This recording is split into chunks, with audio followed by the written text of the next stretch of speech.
Hey, Barbie. Can I come to your house tonight? Sure. I don't have anything big planned, just a giant blowout party with all the Barbies and planned choreography and a bespoke song. You should stop by. So cool. You can find me under the lights, diamonds under my eyes. This is the best day ever. It is the best day ever. So is yesterday, and so is tomorrow, and every day from now until forever. Do you guys ever think about dying? When my heart breaks, Some things have been happening that might be related. when my world shakes. Cold shower, falling off my roof, and my heels are on the ground.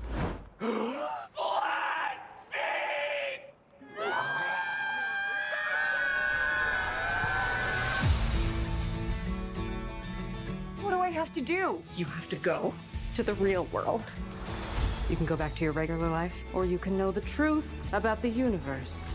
The choice is now yours. The first one, the high heel. You have to want to know, okay? Do it again. Closer I am fine. Closer I am fine. I'm coming with you. Okay.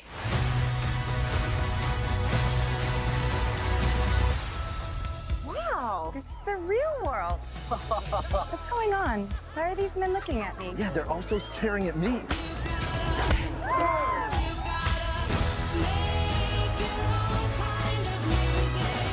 Barbie in the real world. That's impossible. If this got out, this could mean extremely weird things for our world. This would be catastrophic! We haven't played with Barbie since we were like 5 years old. Oh.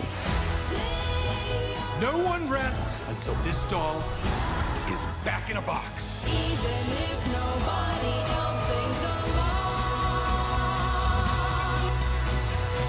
Humans only have one ending. Get that Barbie! Ideas live forever.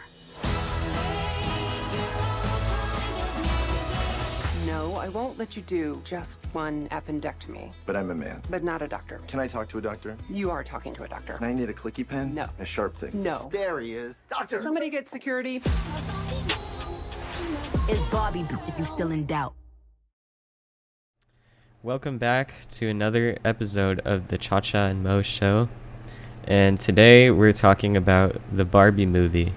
And Chacha has just seen it pretty recently, and we haven't exchanged any thoughts on it yet, so this will be our first reactions, I suppose. So Yeah, and you saw it pretty early on, right? yeah, I saw it I think about a month ago. Just with my friend, we didn't have much to do. He's like, man, we got to see the Barbie movie, and I was kind of going like, nah, we should see the Oppenheimer movie. He's like, no, come on, we're gonna go see Barbie. And then we did, and it was pretty good. Wait, so you went with another guy? Yeah. No way! Yeah. Did anyone notice or say anything? No, I think a lot of guys went with other guys. Oh my god, that's so interesting. Yeah. So did you have any preconceptions or? I really didn't. I didn't know anything about the movie. I don't think I'd even really seen any trailers. I saw like a couple pictures from the movie, but I don't even think I watched a preview for it or anything. All I knew was it was Margot Robbie and Ryan Gosling, so I had decent expectations. And tell me what your initial way was. Yeah, so I think right after it finished, I was like, wow, like that was a lot better than I thought it was going to be. I knew Greta Gerwig was directing it going into it, and she made a couple other good movies. I'd only seen Lady Bird, but I remember that one was pretty good. So I think it held up pretty well. It was a good experience, pretty fun. What about the message? Was there anything that resonated for you with that? Yeah, I think the message was done well because it was pretty simple. Like they didn't get too deep into it, but they just kind of touched on like some sort of surface level stuff that kind of led you, if you wanted like to think a little more about it, which I think is a smart move for like a kids movie like that. Because you don't want like a kids movie with the whole thing just trying to shove a message down your throat. So Yeah, you gotta walk that line. And I don't even know if I would say that's a kids movie. Yeah, I think it was rated PG-13, right? So it's kind of like a in between, I guess. Something for everyone, maybe. Yeah. That would make sense that, it was trying to be more universal Yeah. and have fun with it. And it's not at all. I think what's misleading is that, there have been other movies about toys and it's all about the toy and just kind Yeah. of more narrative and pushing the product or whatever. And this is just completely different. And I think, for me, Barbie was like a really, really big part of my childhood. Huge. Yeah. And I loved my Barbies and I loved accessories. That's where I learned the word accessories. And just the idea of like having different outfits for different events and,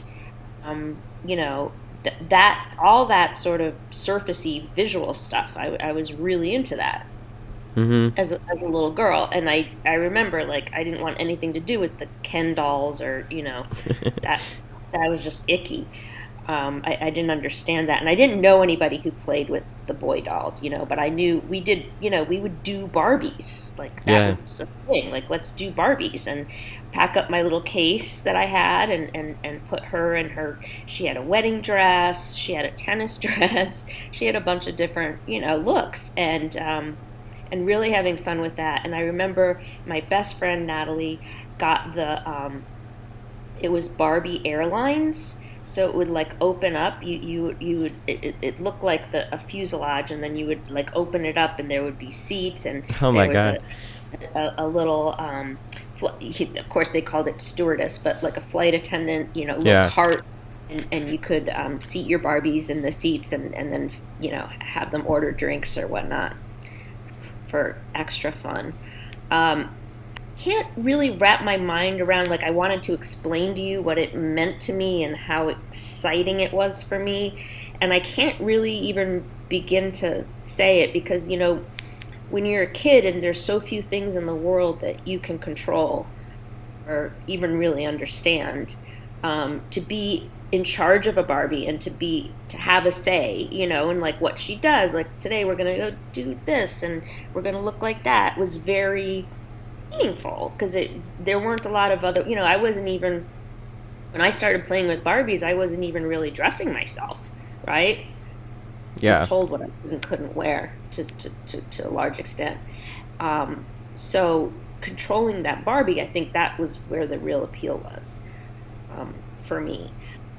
But definitely the ideal of her, ridiculously proportioned body. Because if a human being had the same measurements as Barbie, it's not even possible. First of all, like so it's this like really, really unrealistic expectation, and it's weird because I find that hard to reconcile with the message of like it's okay, whoever you are, however you are, everybody's Barbie, right?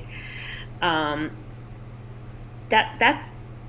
was the opposite message that I got Barbies, which was this is how you should look, this is how you should be, this is the ideal, Right. and everyone else is just kind of like Barbie's A level and everyone else is like B level. So I didn't really understand why everybody was called Barbie because Barbies had different names. Oh, I didn't know that. I thought they were all called Barbie, and that's why they named every character Barbie. Well, there were certain ones. There was like Glamour Barbie, and like I said, like Flight Attendant Barbie, I guess. But sometimes they had their own names. There was Skipper, there was Pregnant Barbie. Dawn. Your mom, my sister, is named Dawn, and when right that year she was born, 1972, the most popular or probably top 3 popular toys was Dawn. I had a little Dawn doll. So she had her own name and her own story and her own outfit. It was this turquoise outfit with a white skirt that was just like everyone had a Dawn doll. Oh. Did it kind of look like her? No. No. I know her No. favorite color is turquoise, so maybe there's something to be said there. Yeah. But the doll had like blonde hair, and it would be cool if we could find a picture of it and put it up in here.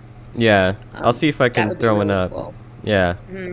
But it's so interesting to me. So yeah, I had the opposite experience. So I just saw it. So I had been exposed to all of the media, all of the articles, all of the clips. I mean, I actually, there was only 2 scenes in the movie I hadn't seen at least a part of online or discussed.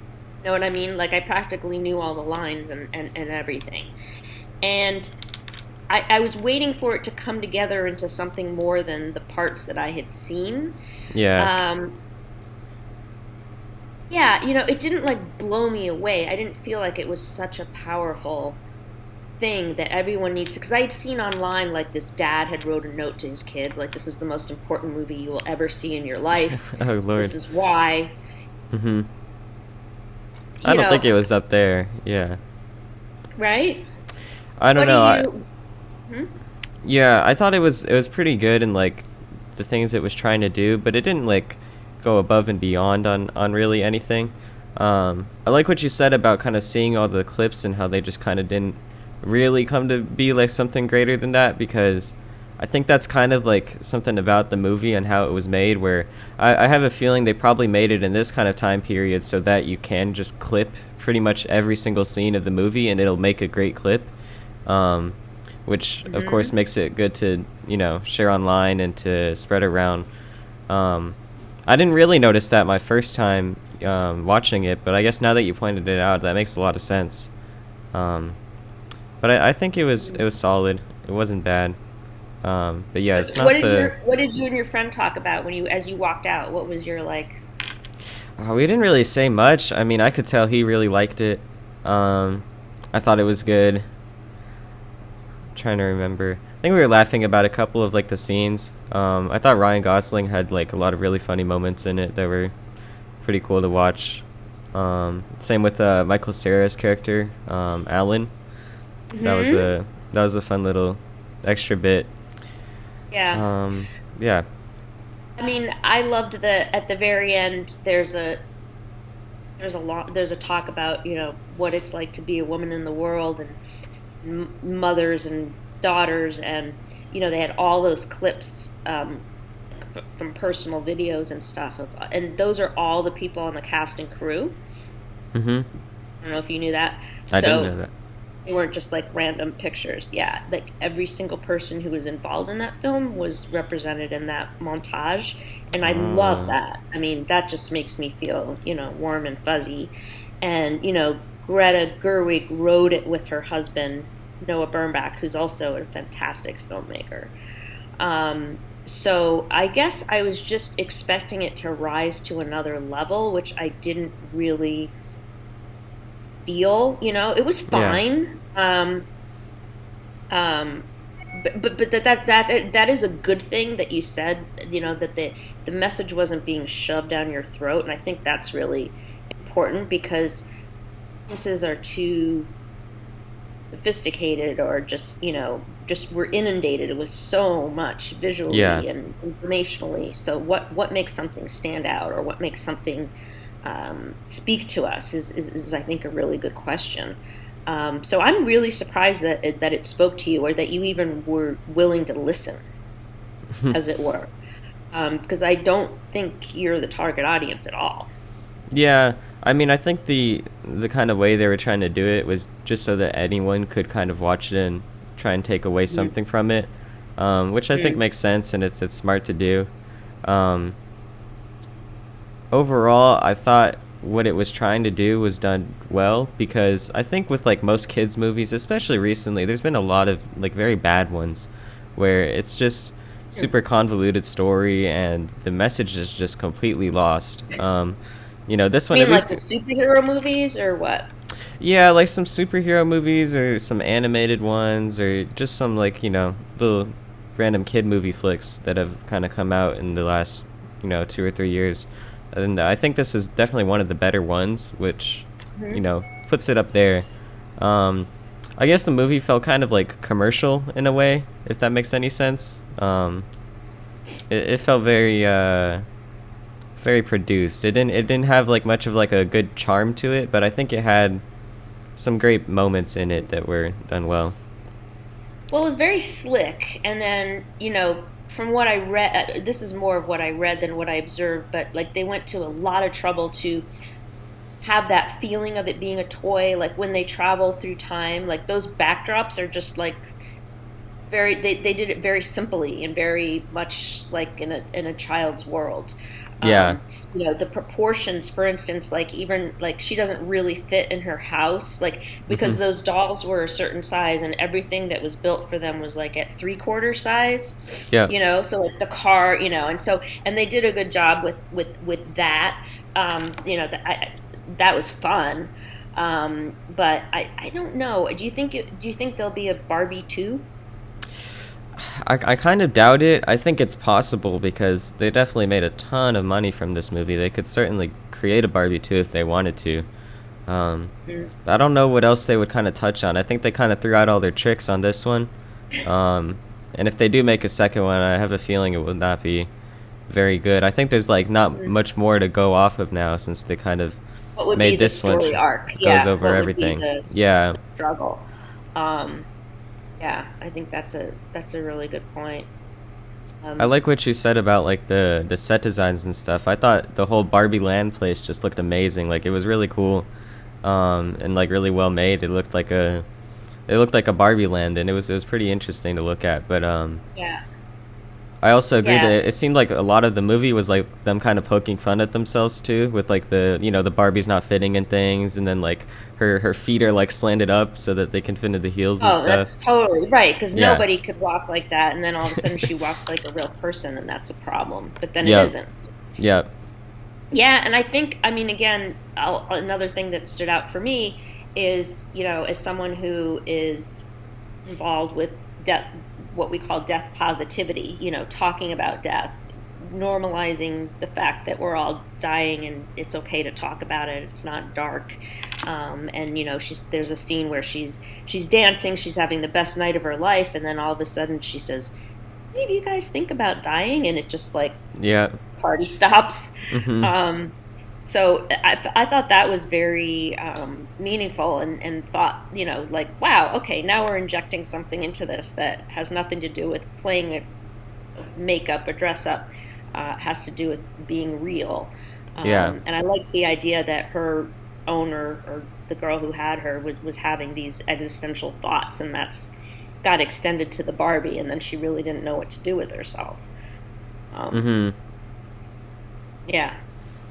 It was funny. I think story-wise, it almost reminded me of like the formula they used for the Lego movie, where you have like these little toys that are just kind of in their own like whole little arc, but then, Right. in the real world there's something else going on that's kind of like playing into this somehow. And I thought the Lego movie was great. So I think it was kind of smart the way that they did that. They seemed like they had a similar way of telling the story. Toy Story is kind of like that too, right? Yeah, that's true. Yeah, Toy The Story toys had have the their world, and then the real yeah. world, and yeah, yeah. So, yeah, I mean, overall, what would you give it a grade? I gave it an 8 out of 10 right after I saw it. I thought it was a good time. You're really into movies, and what kind of what attracts you to the whole idea of movie making, and what kinds of movies do you tend to gravitate towards? It's interesting because I feel like recently I just haven't had like any like specific genre or type of movie that I've gravitated towards. I found like a pretty wide range of stuff I like, and there's like certain elements of like other things I just not for it.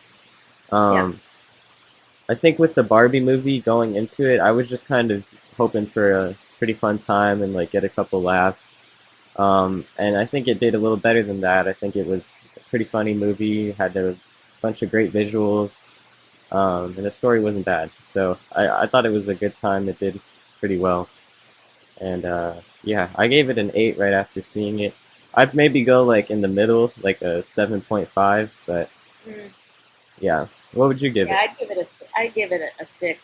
The other thing that was weird, and again, like the pandemic raises its ugly head, but this is the first time I've been in a theater for Hmm. 3 years. It was the first movie, and I wanted to see it on the screen. And same with Oppenheimer, by the way. I want to see that on the screen too. And just the whole idea of like, why is it even worth seeing a movie on the screen anymore? Yeah.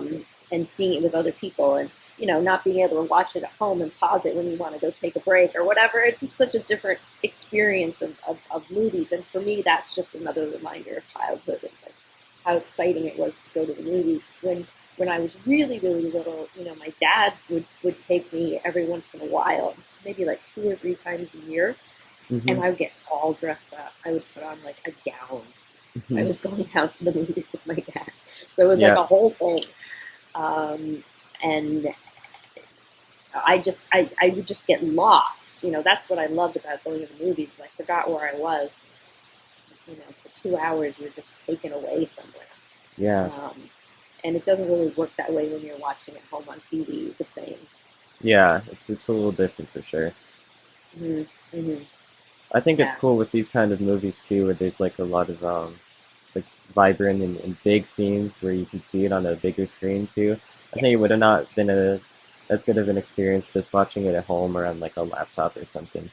I think that always kind of makes a difference for me if I'm like watching something for the first time. I think seeing it in a theater is always going to make me like it a little bit more. But yeah. Well, some movies are very visually oriented, and it changes. The cinematography is almost a character. It's like part of the whole storytelling. And then there's others where I don't know. I don't feel as much effort or importance was given to the scenery or the lighting or any of that. It's just about the story, and I'm okay with that too. Yeah. It's a good enough story. And I believe it. Yeah. Who won the movie for you? Won the movie for me? Yeah. Who's your favorite part or favorite character, or even if it was one of the character was rejected Barbie. Kate McKinnon. She played the part really well. That whole idea of like constantly doing splits, because we always did that with our Barbies. That was like one of our favorite things to do. Put them in these weird positions, and the way that she was colored on. I mean, I just thought like the details, all of that was fantastic. And the whole idea of like checking out of the Barbie world. So by far, and then again with the backstory, it's like she and Greta Gerwig were roommates in college. Yeah. So I didn't know that. They both went to Barnard, and so they were roommates at an Ivy League school, and many years later, they're making this seminal movie together. Who would have thought? Yeah, that's pretty cool. Was Ken your favorite? I thought Ken and Barbie both just did very well. I thought Ken was just so funny the entire time. Like when the Barbie land got took over and like they were just all like the same kind of thing and just all like talking about the same stuff and like all in the horses and whatnot. It was very like dramatized, but it was pretty funny. Yeah, and I didn't quite I had read that the whole idea was that Ken thought that the horses were part of the patriarchy, that like you couldn't have one without the other. The horses had to be there for men to be men. And I didn't quite understand that whole concept. How those two that was one of my only like things I didn't love was the whole like patriarchy kind of theme. It just it felt like they kept trying to use it over and over, and it just didn't make a lot of sense the way they were kind of throwing it in. I mean, they said that word about 100 times, and I don't think most of the younger kids who went even knew what that meant. So. I don't know. That and the I don't know what you're supposed to do with that. Yeah, I think it just didn't really need to be there. They could have kind of done everything else without that. I also wasn't a huge fan of the whole like Mattel team. I don't think they really did much either. It was kind of a disappointment because Will Ferrell was like the main part of that. Always brings something. He always brings it. Yeah. And it wasn't really funny. It didn't really, you can't even have any sort of thought of how that had anything to do with the story because it was just like an extra bit. Right? Yeah. And then there was a part of me thinking like, I can't believe Mattel signed off on this because this isn't necessarily like promoting their product in a very, so how were they on board? Oh, that was the other thing I was going to tell you. It was my other Barbie anecdote. Worked with a woman at NPR who, for 20 years before, had been Barbie's stylist. And basically, what that was she worked for Mattel and did photo shoots with Barbie. And she said that on the set, Barbie was treated as a person, and Barbie had a hair person, had a makeup person, had a wardrobe person. They talked about her like she was a person, and it was this whole thing that would go into any time they were doing any kind of publicity about Barbie. Like, her image was so tightly controlled, and the fact that they talked about her like a person, I just thought, like, wow, what were those days like? Yeah, that's kind of strange, but I guess that kind of makes sense. But Yeah, yeah, what a weird what time. ends? Adults taking this stuff so seriously, right? Yeah. Yeah. So again, what did Mattel get out of it? I don't quite understand it. But anyway, it is what it is. We only have a couple more minutes, so is there any other movies that stood out for you in the last few months or the summer? Ooh, definitely that new Spider-Man, the Across the Spider-Verse. Just rewatched it actually last night with my mom and my brothers who hadn't seen it yet. And they seemed like they really liked it. It's the sequel to the first one, which came out like 5 years ago now. And people didn't even know if there was gonna be a sequel, but it finally came out, and it actually lived up to the expectations somehow, and it was really really good. Is it have the same actors? Yeah, so it's animated, so it's the same like kind of characters, but they did a bit of like a jump. It's a couple years like later in like the story, but all the same voice actors and stuff, and it's just super great. Just yeah, my mom is not a fan of animated movies, which is like a little thing about her. But I mean, even she was just like in complete shock on how it looked. I mean, it was just very very cool. Awesome. All right, so that's a good recommendation. Any others? I still have not seen Oppenheimer either, so I'm gonna see if I can wait till that comes out on digital because it's kind of out of theaters where I'm at. That'd be a good one for sure. I've heard a lot of great things about it. Yeah, same. I mean, just the cast and the director, and you know. Yeah. Who are your favorite contemporary directors? I was thinking about this recently, and I didn't really have a favorite director. I was kind of thinking about which ones I like the most. I definitely put like Scorsese up there. That was mine. Really? That's so funny that you said that. Yeah. That's probably my number one right now. I don't think I've seen a bad movie of his. They've all been really good.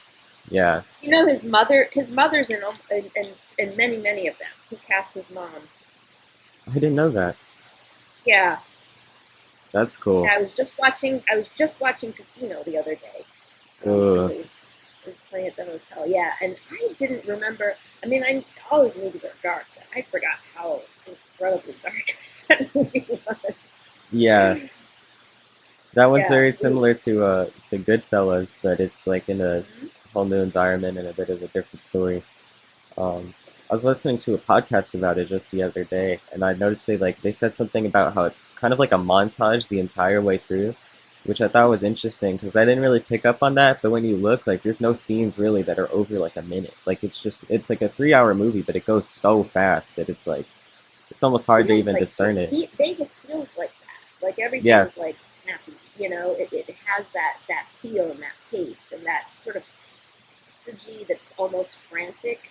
They do a really good job with creating that because that's how I agree that's how Vegas feels.